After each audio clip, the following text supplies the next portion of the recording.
Tangannya diborgol oleh suaminya di atas kasur. Lalu suaminya minum obat yang berwarna biru.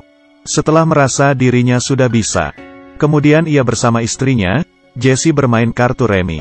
Istrinya sudah terbaring di kasur dengan kedua tangannya diborgol. Saat ingin melakukannya, ia merasa hampir mau pingsan. Kemudian jantungnya mulai sakit. Pada akhirnya pingsan. Jessie menggunakan kakinya membangunkan suaminya. Tapi suaminya sama sekali tidak ada respon. Kemudian tergulir jatuh dari ranjang. Dia mengira itu adalah akting dari suaminya. Kemudian, ia melihat darah keluar dari kepala suaminya. Suaminya mati, ia pun menjadi panik. Ia tidak bisa melepaskan tangannya dari borgol. Dan kuncinya berada di tempat yang susah dijangkau. Mereka sedang berlibur di tempat yang terpencil. Di sekitarnya tidak ada orang. Dengan begini ia terus berteriak minta tolong. Hingga sore hari, saat itu dari luar ada muncul suara. Apakah ada orang yang mendengarnya dan datang menolong? Ternyata itu adalah seekor anjing liar. Hai kamu yang di sana. Anjing ini mengeluarkan lidahnya. Dan tidak berbicara. Ia melihat darah yang di lantai. Jessie melihat motif anjing tersebut. Menggerakkan kedua kakinya ingin mengusirnya. Anjing itu tidak memedulikannya. Ia menjilati cairan di lantai. Kemudian menggigit badan suaminya. Jessie sekuat tenaga berteriak. Hal itu tetap tidak bisa mengusirnya. Ia kemudian mengambil sebuah buku di atas rak tempat tidur. Dan melemparnya ke arah anjing. Anjing itu hanya mundur beberapa langkah. Dan duduk di depan pintu. Dalam keputusasaan, tiba-tiba suaminya terbangun dari lantai. Jessie menyuruh suaminya untuk membukakan borgolnya. Saat itu ia juga melihat suaminya yang tergeletak di lantai. Ternyata ini semua hanyalah halusinasinya. Dia mengetahui sekarang hanya bisa mengandalkan dirinya sendiri. Ia mengecilkan tangannya, berusaha untuk lepas dari borgol. Tak disangka benar-benar bisa terlepas. Ia mematahkan kayu di sebelahnya. Dan akhirnya berhasil. Ia berjalan ke arah pintu dan membalikkan badan melihat kasur. Ternyata itu adalah masihlah halusinasinya. Ia melihat HP di sebelahnya. Kemudian menggunakan kedua kakinya mengambilnya. Kakinya kependekan, sehingga tidak bisa menyentuh HP itu. Bukan begitu, kamu bukannya HP iPhone. Dengan mengatakan, "Hey Siri, bantu aku menelepon polisi," bukannya sudah selesai.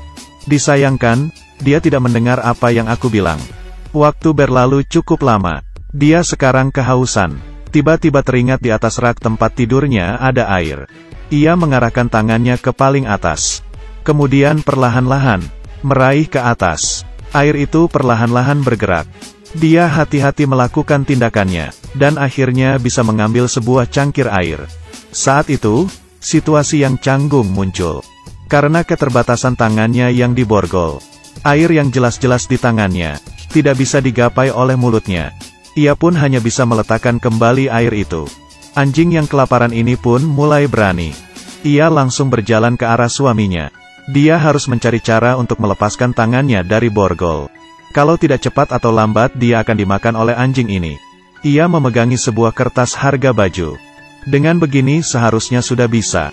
Ia perlahan-lahan melingkari kertas itu. Menjadikannya menjadi seperti sedotan. Kemudian mengambil lagi air itu. Dan akhirnya ia bisa minum. Kemudian menyisakan sedikit air untuk cadangan. Meletakkan cangkir air dan sedotan ke tempat semula. Setelah hal itu, ia mulai lelah dan ketiduran. Di tengah malam, ia terbangun oleh suara anjing. Dan menyadari di pojokan berdiri seseorang. Ia mengira dirinya sedang berhalusinasi. Tak disangka orang itu semakin lama semakin mendekat. Orang itu berwujud aneh dan tidak mengeluarkan kata-kata. Ia langsung memperlihatkan barangnya ke Jessie.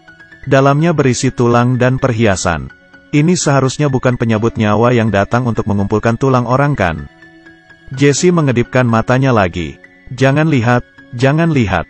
Di saat ia membuka matanya, sudah sampai di hari kedua. Anjing masih duduk di depan pintu menunggu kesempatan. Saat itu Jessie merasa sangat kesakitan. Ia sepanjang malam terikat dengan borgol. Sehingga tangannya membiru. Dia tidak berhentinya menggerakkan kakinya.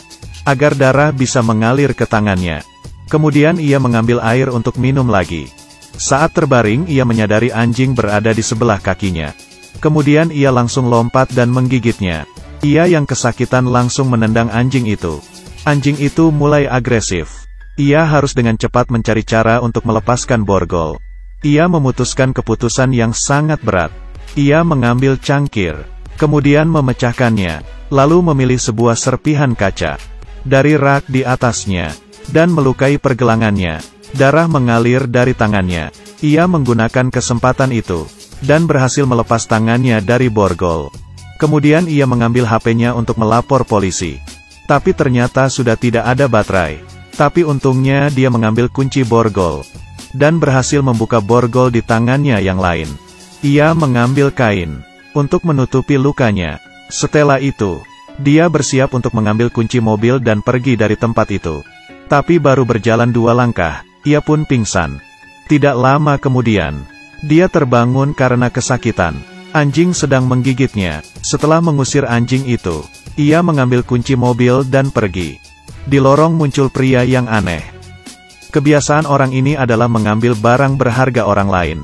Kemudian, Jesse memberikan cincin pernikahannya kepadanya. Dia tidak melukai Jesse. Kemudian Jesse pun pergi dari tempat itu. Di perjalanan, karena stamina tubuhnya yang tidak stabil, ia menabrak pohon. Suara benturan besar itu mengundang perhatian orang yang lewat. Akhirnya ia pun tertolong. Setelah melihat film ini, membuatku kaget langsung meneriak, "Hey Siri." Setelah mendengar suaranya baru terasa aman. Aku adalah Yue Bei, bertemu lagi.